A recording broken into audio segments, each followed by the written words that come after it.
नमस्कार विद्यार्थी मित्रों, आज कक्षा 9 में शुद्ध और अशुद्ध वाक्य जहाँ से हमने बाकी छोड़े थे आगे बढ़ते हैं। पांचवा जो नियम था, आंसू, दर्शन, दाम, प्राण, लक्षण, समाचार, हस्ताक्षर, होश, ओठ, बूंद, लोभ आदि शब्दों के साथ क्रिया बहुवचन में प्रयोजित होती है। मतलब इन शब्दों का जहाँ पर उपयोग होगा वहाँ पर जो भी क्रिया सूचक शब्द होंगे वो बहुवचन में आएंगे। जैसे उसके आंसू रुकते नहीं, मतलब उसका नहीं कह सकते कि उसका आंसू रुकता नहीं, आंसू एक वचन हो जाएगा, उसके बहुवचन हो जाएंगे। रुकते वो भी बहुवचन के स्वरूप में ही है, तो उसके आंसू रुकते ही नहीं, मतलब यहाँ पर क्रिया जो है बहुवचन में प्रयुक्त हो रही है। दूसरा वाक्य है, मेरे प्राण संकट में आ गए। मतलब प्राण संकट में आ गया ऐसा नहीं कह सकते, एक वचन हो जाएगा, आ गए। तो यहाँ पर बहुवचन, तो क्रिया बहुवचन में प्रयुक्त हो रही है। तीसरा उदाहरण देखिए, विवाह के शुभ समाचार मिले। विवाह का शुभ समाचार मिला, ये गलत हो जाएगा। सही वाक्य होगा कि विवाह के शुभ समाचार मिले। तो यहाँ पर समाचार शब्द आया है इसलिए बहुवचन हो जाएगा। और चौथा उदाहरण है, लोग तो बात बनाते रहते हैं। मतलब यहाँ पर लोग जो हैं वो बात बनाते हैं, बातें बनाते हैं, ये गलत है क्योंकि बातें खुद बहुवचन हो जाएगा। बात बनाते रहते हैं, बनाते रहते, तो रहता होगा तो एक वचन हो जाएगा, रहते बनाते बहुवचन हो जाएगा। छठा उदाहरण देखिए, यहाँ पर नियम, प्रत्येक, हर एक एक आदि शब्दों के साथ आने वाले संज्ञा शब्दों का प्रयोग एक वचन में होता है। जैसे प्रत्येक लड़के उत्तीर्ण होंगे, ये यहाँ पर होंगे बहुवचन है, पर होगा एक वचन हो जाएगा। यानी क्लास में प्रत्येक लड़का उत्तीर्ण होगा, सही ये है क्योंकि यहाँ पर प्रत्येक, हर एक और एक एक जो सर्वनाम है उसके पीछे, उसके साथ लगने वाले जो भी संज्ञा सूचक शब्द हैं वो एक वचन में ही आएंगे। दूसरा उदाहरण देखिए, हर एक मजदूर अफसर से मिले। मतलब जो भी मजदूर हैं अफसर से मिले। मिले ले के ऊपर देखो आप, अनुस्वार है, तो जहाँ पर अनुस्वार आएगा वो बहुवचन हो जाएगा। तो बहुवचन नहीं होगा, एक वचन करने के लिए ले के ऊपर से अनुस्वार हटाना होगा। तो आप देख सकते हैं कि सही वाक्य में अनुस्वार नहीं है। तो व्याकरण का ये नियम भी आपको ध्यान रखना है कि जो भी क्रिया है या क्रिया सूचक शब्द है उसमें अगर आप एक वचन में प्रयुक्त कर रहे हो तो अनुस्वार नहीं आएगा, बहुवचन में कर रहे हो तो अनुस्वार आएगा। तीसरा उदाहरण देखिए, यहाँ पर आपके भाषण के एक एक शब्द तुले हुए थे। देखिए यहाँ पर अनुस्वार नहीं है, पर तुले हुए थे, तो तुले बहुवचन शब्द है, तुला एक वचन हो जाता है। तो सही वाक्य देख सकते हैं आप कि आपके भाषण का एक एक शब्द तुला हुआ था, और गलत वाक्य, आपके भाषण के एक एक शब्द तुले हुए थे, जो गलत है। सही है, आपके भाषण का एक एक शब्द तुला हुआ था। सातवां नियम देख सकते हैं, संज्ञा के लिंग के अनुसार ही सर्वनाम का प्रयोग किया जाता है। मतलब जो भी संज्ञा सूचक शब्द है उसके लिंग का भी हमें पता होना चाहिए, स्त्रीलिंग है कि पुल्लिंग है, तो लिंग के अनुसार सर्वनाम का प्रयोग करना पड़ेगा, अन्यथा वो गलत हो जाएगा। उदाहरण देख सकते हैं, कि तुम्हारी स्कूल कहाँ है। अभी स्कूल जो है वो पुल्लिंग शब्द है, तो उसके स्थान पर, तुम्हारी के स्थान पर सर्वनाम जो है तुम्हारा करना पड़ेगा, यानी तुम्हारा स्कूल कहाँ है। वाक्य तब जाके सही होगा। इसी तरह आगे बढ़ते हैं, ये मेरी कॉलेज है। तो यहाँ पर कॉलेज जो शब्द है उस शब्द का लिंग जो है पुल्लिंग है और मेरी स्त्रीलिंग हो जाता है। तो यह मेरा कॉलेज है, वाक्य तब जाके सही होगा। उसी तरह उसका देह दुर्बल है। तो देह शब्द है, देह का लिंग अगर पता करना है तो देह का लिंग हो जाएगा स्त्रीलिंग। आपकी देह, मेरी देह, देह यानी शरीर, शरीर अगर होगा तो पुल्लिंग में आ जाएगा, पर यहाँ पर देह की बात हुई है। आपका देह दुर्बल है, ये गलत हो जाएगा, या उसका देह दुर्बल है, ये गलत हो जाएगा। उसकी देह दुर्बल है, उसका पुल्लिंग है, उसकी स्त्रीलिंग है। यानी देह स्त्रीलिंग है तो उसका की जगह पर उसकी करना पड़ेगा, सर्वनाम में उसकी आएगा। उसी तरह तीसरा चौथा उदाहरण देखिए, उनका आवाज कोमल है। आवाज की लिंग अगर आपको पता है तो वो स्त्रीलिंग है, तो स्त्रीलिंग संज्ञा है तो सर्वनाम भी स्त्रीलिंग आएगा। उनकी आवाज कोमल है। आठवां नियम देखिए, संज्ञा के लिंग के अनुसार ही विशेषण का प्रयोग किया जाता है। अब देखिए यहाँ पर विशेषण शब्द आया है, तो विशेषण का भी हमें पता होना चाहिए। कोई भी वस्तु हो, कोई भी पदार्थ हो, कोई स्थान हो, तो वस्तु, पदार्थ, व्यक्ति, स्थान, उन सबके नाम होते हैं। और क्रिया, जितनी भी सुबह से हम सोते हैं तब तक क्रिया करते हैं तो उसके भी नाम हैं। तो इन सभी नामों की जो विशेषता बताने वाले शब्द हैं उसे विशेषण कहा जाता है।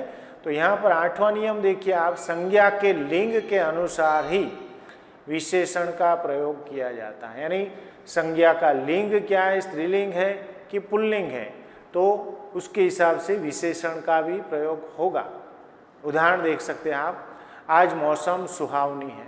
तो मौसम जो शब्द है पुल्लिंग का है और सुहावनी शब्द जो है वो स्त्रीलिंग हो जाता है।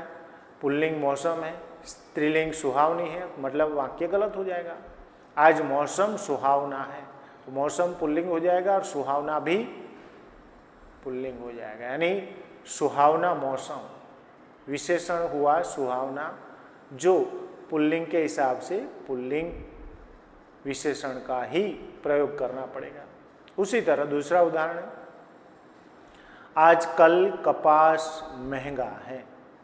तो कपास जो शब्द है उसका लिंग जो है स्त्रीलिंग है और महंगा पुल्लिंग विशेषण हुआ, तो उचित नहीं है, योग्य नहीं है, गलत हो जाएगा। तो उसके स्थान पर आजकल कपास महंगी है, कपास स्त्रीलिंग हुआ और महंगी भी स्त्रीलिंग हुई, तब जाके वाक्य रचना जो है सही हो जाती है, सही गिनी जाएगी। उसी तरह तीसरा उदाहरण देख सकते हैं आप, उसका नाक लंबा है। अब देखिए उसका और लंबा दोनों पुल्लिंग है और नाक स्त्रीलिंग, तो यहाँ पर दोनों पुल्लिंग के साथ हमें परिवर्तन करना पड़ेगा। उसका है यहाँ पर उसकी करनी पड़ेगी और लंबा है उसके स्थान पर लंबी करनी पड़ेगी, तब जाके स्त्रीलिंग शब्द के साथ स्त्रीलिंग विशेषण जो है उचित हो जाएगा। चौथा उदाहरण, पित्तल पीली होती है। अब पित्तल का जो लिंग है वो पुल्लिंग है, तो सही वाक्य देखिए, पीतल पीला होता है। पीली और पीला, पीला विशेषण है, पीली भी विशेषण है, पर पित्तल जो है वो पुल्लिंग है, तो विशेषण हमें पुल्लिंग का लेना पड़ेगा। 9वां नियम है संज्ञा के लिंग के अनुसार ही क्रिया का प्रयोग किया जाता है। यानी जो संज्ञा के लिंग है उसके अनुसार ही क्रिया का प्रयोग किया जाता है। यानी स्त्रीलिंग है संज्ञा तो स्त्रीलिंग क्रिया आएगी, और पुल्लिंग संज्ञा है तो पुल्लिंग क्रिया आएगी। उदाहरण देखिए कि मेरी आम सड़ी हुई है। देखिए आप, मेरी आम सड़ी हुई है, तो यह आम जो है वो पुल्लिंग है, तो यहाँ पर क्रिया जो है वो भी पुल्लिंग आएगी, और सर्वनाम जो है वो भी पुल्लिंग हो जाएगा। तो मेरी के स्थान पर मेरा हो जाएगा, आम आम ही रहेगा, सड़ी हुई है तो वहाँ पर परिवर्तन होगा कि सड़ा हुआ है। क्रिया जो है वो भी लिंग के अनुसार, किसके लिंग के, तो जो शब्द मुख्य है, जो शब्द संज्ञा बताता है उस संज्ञा के लिंग के अनुसार क्रिया का प्रयोग किया जाता है। दूसरा उदाहरण देख सकते हैं आप, तुमने झूठ क्यों बोली। तुमने झूठ क्यों बोली। अब झूठ जो है वो पुल्लिंग है और बोली क्रिया वो स्त्रीलिंग है, तो वहाँ पर परिवर्तन ये होगा कि तुमने झूठ क्यों बोला। बोली क्रिया स्त्रीलिंग है और बोला क्रिया पुल्लिंग है, तो सही तुमने झूठ क्यों बोला। उसी तरह आगे का उदाहरण देखिए, आत्मा नहीं मरता। अब आत्मा का लिंग है स्त्रीलिंग और मरता जो है क्रिया पुल्लिंग है, तो आत्मा नहीं मरती ई हो जाएगा। अब कोई भी लिंग है उस लिंग का पता करने के लिए जिसमें आ अंत में आता है या ई अंत में आता है, ई अगर अंत में आएगा तो स्त्रीलिंग हो जाएगा और आ आएगा तो पुल्लिंग हो जाएगा। जैसे आत्मा तो अंतिम वर्ण का उच्चारण होता है आ, उसी तरह मरता तो वहाँ पर भी ता है, तो वहाँ पर आ का उच्चारण होता है। और यहाँ पर आत्मा नहीं मरती, तो आत्मा जो है वाक्य में प्रयोग करेंगे तो इसका सही लिंग क्या है पता चल जाएगा कि आत्मा नहीं मरता। ये गलत हो जाता है, आत्मा नहीं मरती। तो यहाँ पर आत्मा स्त्रीलिंग है और मरती क्रिया जो है वो भी स्त्रीलिंग है। अगला उदाहरण देखिए, बर्फ 1 रुपये किलो बिकता है। तो बर्फ जो है पानी से बना हुआ है और पानी पुल्लिंग है, पानी ठंडा है, पानी ठंडी है ऐसा नहीं कह सकते, पानी ठंडा है, पानी पुल्लिंग है, पर बर्फ जो है वो स्त्रीलिंग शब्द है।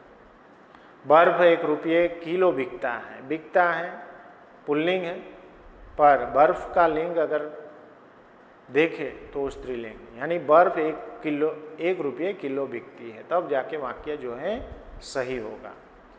10वां नियम, संज्ञा के लिंग के अनुसार ही संबंध विभक्ति का की का प्रयोग किया जाता है। यानी जो भी संज्ञा है उसका लिंग जो भी है उसके अनुसार ही उसके जो संबंध सूचक विभक्ति प्रत्यय हैं उसका प्रयोग किया जाता है। जैसे उदाहरण के तौर पर परमात्मा का महिमा अपार है, तो यहाँ पर परमात्मा जो है वो स्त्रीलिंग है और का जो है वो पुल्लिंग का प्रत्यय है, विभक्ति प्रत्यय है। तो परमात्मा की आएगा, परमात्मा का गलत हो जाएगा, परमात्मा की महिमा अपार है। तो लिंग के अनुसार ही संबंध विभक्ति प्रत्यय जो है उसका प्रयोग होता है। दूसरा उदाहरण, बम्बई की बाजार अच्छी है। बम्बई जो है पुल्लिंग शब्द है और की जो है संबंध सूचक विभक्ति प्रत्यय जो है स्त्रीलिंग का है। सही वाक्य हो जाएगा बंबई का बाजार अच्छा है। अगला उदाहरण, उसमें मुकाबला करने का सामर्थ्य नहीं है। उसमें मुकाबला करने का सामर्थ्य नहीं है। तो मुकाबला जो है वो पुल्लिंग है, बराबर है करने का। तो यहाँ पर का जो है पुल्लिंग है, पर क्रिया जो है संबंध सूचक विभक्ति प्रत्यय जो है का के स्थान पर की लगाएंगे तो ही वाक्य रचना सही होगी। उसमें मुकाबला करने की सामर्थ्य नहीं है। मतलब सामर्थ्य क्या अर्थ होता है? शक्ति, और शक्ति का जो लिंग है वो स्त्रीलिंग है, इसलिए की उपयोग में आएगा। सामर्थ्य का लिंग स्त्रीलिंग है। ध्यान रहे, जिस प्रकार का लिंग होगा उसके अनुसार ही विभक्ति प्रयोग ले सकते हैं। मुझे केवड़े की शरबत पसंद है। अब केवड़ा जो है वो पुल्लिंग है और की जो है स्त्रीलिंग है, तो वाक्य रचना गलत हो जाएगी। तो सही वाक्य रचना क्या होगी? मुझे केवड़े का शरबत पसंद है, ये सही हो जाएगा। अन्य नियम देखते हैं, विभक्ति संबंधी नियम, जिसमें पहला नियम है कि विभक्ति लगाने पर यह, ये, वह, वे, कौन, जो, कोई, ये सारे शब्द जो हैं सर्वनाम के हैं और सर्वनाम के रूप बदल जाते हैं। कब बदलते हैं? तो विभक्ति लगाने पर। जैसे उदाहरण के तौर पर यहाँ पर उदाहरण दिए हैं कि विभक्ति रहित रूप यह है और विभक्ति लगने पर रूप क्या हो जाएगा? इश। उसी तरह विभक्ति रहित रूप है ये और विभक्ति लगने पर इन हो जाएगा। ये लोग अच्छे हैं पर इनको समझ में नहीं आता। इस प्रकार विभक्ति के साथ और विभक्ति के बिना सर्वनाम जो है वो सर्वनाम के रूप बदल सकते हैं, बदल जाते हैं। इस बात का भी हमें ध्यान रखना है। उसी प्रकार वह विभक्ति रहित रूप है और विभक्ति लगने पर उस विभक्ति रूप है वे, और विभक्ति रहित जो विभक्ति रहित है वे और विभक्ति लगने पर उन हो जाएगा। उसी तरह विभक्ति रहित रूप कौन है? तो विभक्ति लगने पर किस और किन हो जाएगा। जो विभक्ति रहित है और लगने पर जिस और जिन हो जाएगा। तो इस प्रकार सर्वनाम के रूप जो है विभक्ति लगने पर बदले जाते हैं। ये बात का भी हमें ध्यान रखना है। इसके कुछ उदाहरण यहाँ पर दिए हैं। जैसे ये घर में कौन रहता है, तो वाक्य जो है गलत हो जाएगा। उसके स्थान पर इस घर में कौन रहता है, मतलब यह जो है यहाँ पर हमने आगे देखा है कि भाई ये विभक्ति रहित रूप है और विभक्ति लगने पर संबंध सूचक विभक्ति प्रत्यय लगने पर इस हो जाएगा। तो यहाँ पर इस नियम के उदाहरण देख सकते हैं कि ये घर में कौन रहता है, वाक्य गलत है। यह के स्थान पर हमें इस लगाना पड़ेगा कि इस घर में कौन रहता है। उसी तरह ये लोग में एकता नहीं है, नहीं, वाक्य गलत हो जाएगा। इन लोगों में एकता नहीं है, वाक्य सही है। उसी तरह वह आदमी को दौलत का घमंड है, वाक्य गलत है। उसके स्थान पर उस आदमी को दौलत का घमंड है। उसी तरह वे लोगों को अनाज चाहिए, तो वहाँ पर वे के स्थान पर उन हो जाएगा कि उन लोगों को अनाज चाहिए। उसी तरह आप कौन को बुलाते हैं, तो आप किसको बुलाते हैं या किसे बुलाते हैं। उसी तरह ये थैलियाँ कौन की है, कौन की जगह पर किसकी है। या किन की है? जो को पुकारो वही आवे, मतलब जिसको पुकारो वही आवे। जो को जो है विभक्ति वाला विभक्ति रहित रूप है, और विभक्ति लगने पर जिसको पुकारो वही आए। जो लड़कों की जान हो वे तैयार हो जाए, मतलब जो लड़कों को जाना हो वे तैयार हो। तो वहाँ पर जिन लड़कों को जाना हो वे तैयार हो जाए, मतलब यहाँ पर जो के स्थान पर जिन हो जाएगा। उसी तरह कोई का पेन यहाँ रह गया, मतलब किसी का, कोई का नहीं, किसी का पेन यहाँ रह गया। तो ये सही और गलत क्या है इसका अंतर आप देख सकते हैं। उसी तरह नियम ख देखिए आप, संज्ञा में प्रत्यय अलग से और सर्वनाम में प्रत्यय साथ में लिखा जाता है। संज्ञा में प्रत्यय अलग से और सर्वनाम में प्रत्यय साथ में लिखा जाता है। ग नियम देखिए, पुरुषवाचक सर्वनाम के बाद उसी व्यक्ति का यदि फिर से निर्देश करना हो तो अपना, अपनी, अपने आदि सर्वनाम का प्रयोग करना चाहिए।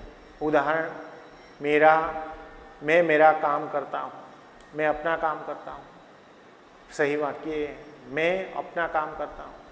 उसी तरह वे उनकी धुन में मस्त है, तो गलत हो जाएगा, वे अपनी धुन में मस्त हैं। उसी तरह तुम तुम्हारे घर जाओ, किस स्थान पर? तुम अपने घर जाओ। शब्दों का उचित प्रयोग, मतलब किन किन शब्दों का हमें कहाँ पर क्या प्रयोग करना चाहिए उसका भी हमें पता होना चाहिए। तो यहाँ पर नियम नंबर 1 में ये देखेंगे, शब्दों के अर्थ के संबंध में शब्द का वाक्य में प्रयोग करना आवश्यक है। जैसे हमें अपने माता पिता की शुश्रूषा करनी चाहिए, जो गलत है वहाँ पर सेवा आएगा। शुश्रूषा जो है बीमार व्यक्ति की जाती है और सेवा हर एक व्यक्ति की जाती है। तो हमें अपने माता पिता की सेवा करनी चाहिए। देखिए यहाँ पर डिक्लेरेशन दिया है कि शुश्रूषा रोगी की जाती है। माता पिता एवं श्रेष्ठ जनों के लिए सेवा शब्द का प्रयोग होना जरूरी है, ये शब्द का प्रयोग आवश्यक है। उसी तरह इस समय उनकी आयु 70 वर्ष है, जो गलत है। आयु के स्थान पर हमें उम्र लगाना पड़ेगा शब्द, कि इस समय उनकी उम्र 70 वर्ष है, जो सही है। आयु जीवन की पूरी गणना को कहते हैं, यानी जो व्यक्ति इस दुनिया से चला गया है उनकी आयु फिक्स हो जाती है कि भाई यहाँ से इतना इनकी आयु थी। पर रनिंग है जो अभी जीवित है, तो जीवित व्यक्ति के लिए, हयात व्यक्ति के लिए वे अभी आपकी उम्र क्या है, तो अभी इस समय उनकी उम्र 70 वर्ष है, जो सही है। आयु शब्द गलत है। किसी मृत व्यक्ति के लिए उनके पूरे जीवन की गणना के लिए शब्द का प्रयोग किया जाता है। उसी तरह तलवार एक उपयोगी अस्त्र है, तो यहाँ पर अस्त्र शब्द जो है गलत है, क्योंकि तलवार को हाथ में रखकर युद्ध किया जाता है और अस्त्र जो है वो फेंके जाने वाले हथियार को अस्त्र कहा जाता है। यहाँ पर नीचे डिक्लेरेशन किया गया है, देख सकते हैं आप, तलवार एक उपयोगी शस्त्र है, जो सही है। शस्त्र उसे कहा जाता है जो हाथ में रखते हैं, अस्त्र हाथ से फेंककर चलाया जाने वाला हथियार है, जबकि तलवार हाथ में रखकर चलाई जाती है। नियम नंबर 2 देखिए, 2 बलाघातों का लगातार प्रयोग नहीं करना चाहिए।